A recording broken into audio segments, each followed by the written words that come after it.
Pursuant to House Resolution 667, the gentlewoman from New York, Ms. Ocasio Cortez, and a member opposed, each will control 5 minutes. The chair now recognizes the gentlewoman from New York.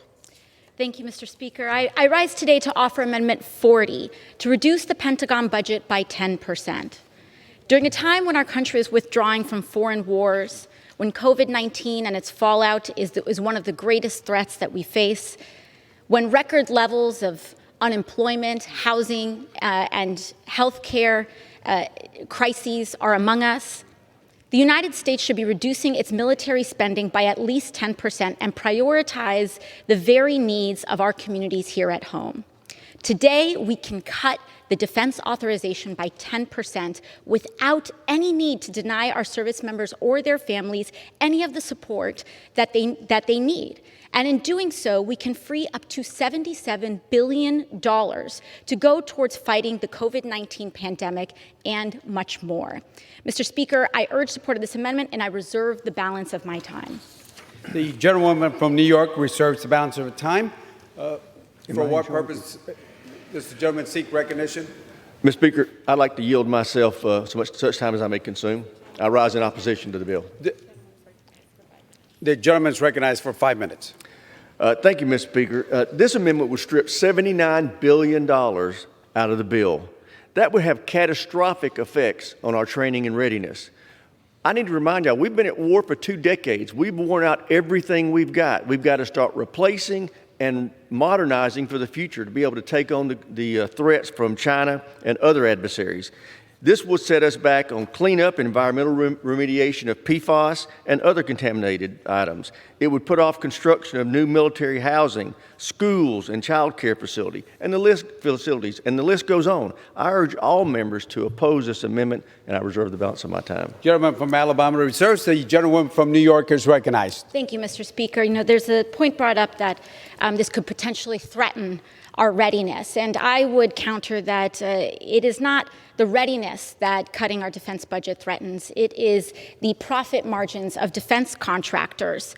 In fact, almost every major defense contractor here in the United States has had to pay fines or settlements for fraud or misconduct, all while getting about $1 trillion in public funding in defense contracts. I have seen this personally in my work on the Oversight Committee, where we have encountered contractor after contractor gouging the public and draining our resources. In fact, the $77 billion is not even that hard to find. The Pentagon could save almost $58 billion by eliminating obsolete weapons like Cold War-era bombers and missiles designed and built in the last century that are completely unsuitable for this one. We could find another $18 billion by simply preventing the end-of-year spending sprees that lead to contract money being shoveled out the door every September. In fact, the Congressional Research Service has documented these spending spikes, and you could set your watch to it. Each September, as offices at the Pentagon go on last-minute spending sprees to justify next year budget increases. We have increased our military spending year after year, senselessly and needlessly. And now again, during a time when we have ended an almost 2-decade war, there is no reason for us to be increasing our military spending and our defense budget when we are not funding child care, health care, housing priorities, and the climate crisis here at home. And I reserve my time.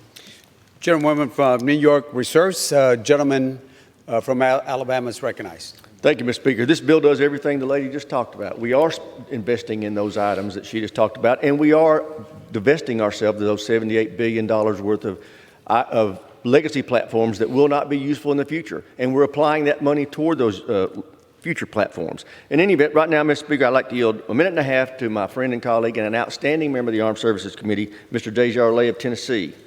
The gentleman from Tennessee is recognized for 1.5 minutes. I thank the ranking member. Mr. Speaker, I rise today in strong opposition to the Pocan amendment. A 10% cut to this budget will leave America vulnerable to our adversaries. The United States is facing daily threats from China, Iran, Russia, North Korea, and a whole host of other bad actors. We must fully fund our military so that the U.S. has every capability necessary to deter those who wish to do us harm. The fiscal year 2022 National Defense Authorization Act has bipartisan support from the House Armed Services Committee already, with the approved budget on the floor today being $23.9 billion more than the bare bones budget that originally came through. There's a reason why the improved budget was approved in a bipartisan vote of the committee by an overwhelming 57-2 margin. Modernization is an important part of our military strategy. Our military leaders have spent the past year sounding the alarm in testimony before Congress that our top competitors, Russia and China, are working at a startling pace to close the gap between themselves and the U.S. in areas like nuclear modernization. In other areas like hypersonic capabilities, they may have already surpassed us. This budget is absolutely necessary in order to maintain advantages over our enemies as technology continues to evolve and change rapidly. Now is not the time to recklessly cut what we must spend to protect our country and provide for our men and women in uniform. We must ensure our brave men and women in the armed services have every resource necessary to keep the American people safe. I yield back. Gentleman yields back. Gentleman from Alabama reserves. Gentlewoman from New York is recognized.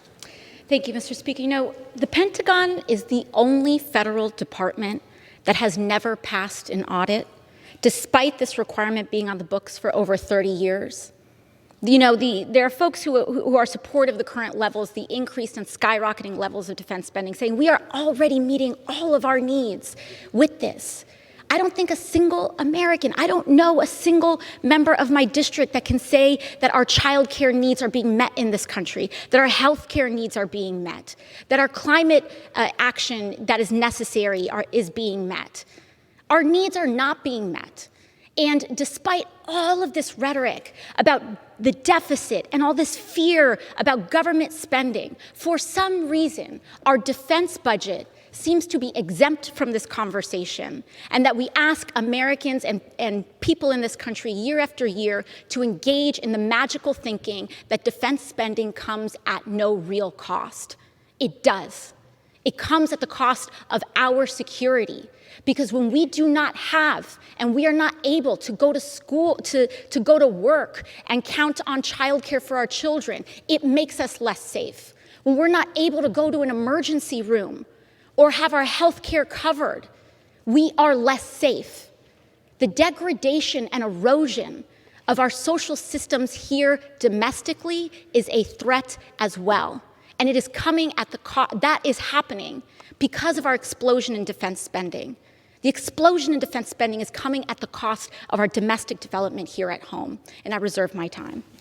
Gentlewoman from New York reserves. Gentleman from Alabama is recognized. Thank you, Mr. Speaker. I would point out that achieving or meeting the objectives that the gentlelady just outlined and defense are not mutually exclusive. We can do both and should do both. And I would point out that the $3.5 trillion that your side is proposing doesn't spend a dime on defense. And also, we are in the process of auditing. You're exactly right. The Defense Department's never passed an audit.